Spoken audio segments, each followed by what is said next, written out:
So just what is insulin resistance and why does it matter when it comes to mental health? Natural mental health, in fact. I'm going to tell you in a fun way. Here goes. Pancreas, that's one of your organs of the endocrine system, that basically controls blood sugars. So you eat something, you break it down, it gets digested, it gets thrown into the blood in the form of glucose.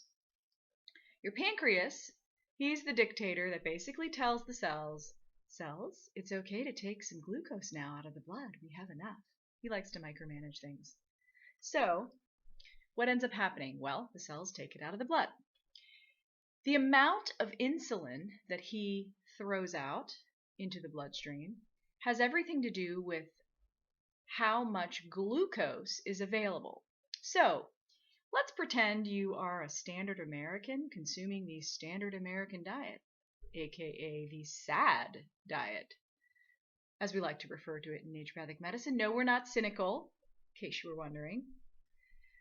But it's rich in white sugar, white flour, all sorts of pastas and things that are readily broken down and packaged with little to no nutrient value or even fiber or vegetables or things that might slow down the breakdown of glucose. So you get what's called a sugar rush. You eat something, blood sugar goes way high.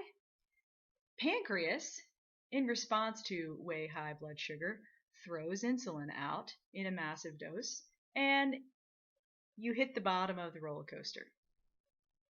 There's a massive drop in blood sugar, and now we've accommodated for this big walloping dose of glucose that we consumed. And this happens over and over again. After a while, the little cellsies start to go, wait a minute, this could be oxidatively stressing us. I don't think this is such a good idea. I think the Grizzly, that was the roller coaster I used to ride, and it was rickety and wooden and shook you all over the place, and the next day you woke up sore. That's more or less what's happening. The Grizzly, you have to brace yourself on. So that's what the cells do. They start to say, hey, wait a minute. When that pancreas shoots out some insulin, let's just move more slowly. Let's not quickly take the glucose in, and thus we won't have this widely swinging glucose and, blood sugar. Great. So that's what they do. It's almost like when you're in traffic and it's rush hour and everybody's bumper to bumper and you decide, you know what? If I don't instantly hit the gas pedal in order to be 2 feet from the next person's bumper, because that makes a lot of sense, and then I instantly have to hit the brakes again, I could just stay in second gear and just slowly accelerate. And guess what? I cinch up some of the slack or allow a little slack, and then it accommodates for the accordion thing that's happening in rush hour, and voila, we maybe don't have as much of this stop go. We just slowly accelerate until the guy cuts you off. Anyways, think of the pancreas as the guy who cut you off, and the cells that are trying to accommodate as, your vehicle when you're just slowly accelerating. Makes a lot of sense, but pancreas dude, he doesn't like it. He doesn't like the cells not listening to him.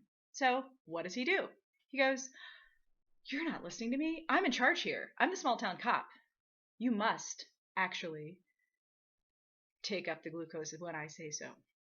So he squirts out more insulin in response. Actually, he doesn't do the dirty work himself. He has the beta cells that are part of the pancreas squirt out more insulin. And thus, we match, or we strong arm those cells into taking the glucose like we told them to. Come on. But what happens? Over time, this up, down of the blood sugars, and the fact that glucose, if you look at the beginning of the word glucose, it's glue. It's sticking to everything, making everything less efficient. So the transporters on the membranes, the blood vessels themselves, the inside the cells, everything is getting sticky and not working very well. So now, even when the cells try to listen to the message from insulin telling them to take glucose into their cells, they can't. They slowly move because they're stuck. They're sticky. They are the rickety Tin Man in The Wizard of Oz, and they need to be oiled. or at least to have the glucose ungunked from them. So, what ends up happening? Well, good old pancreas, being such a nice guy that he is, screams louder, tells his little beta cells to pick up the pace and work a little harder and go ahead and lift that heavy weight that they really can't handle anyways. And so they're trying to pump out even more insulin, which doesn't work because it's kind of like they just left the couch.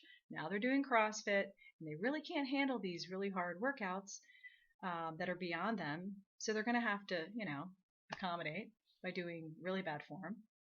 Okay, sorry. I have to just get the edge in on CrossFit. Anyways, so they end up dying, some of those cells, because they just can't handle it. And the more cells that die from the pancreas, guess what? The more work there is for the cells that are left. Well, that doesn't help any matters anymore. So eventually, there are no beta cells left to squirt out insulin to tell the cells to take the glucose out of the blood. Now you're full-blown, raging type 2 diabetic. You have no insulin. This is the story of insulin resistance and how it leads to being a type 2 diabetic. In the next episode, I will tell you further how this is connected to your HPA axis and PTSD. Thanks for tuning in, and adios.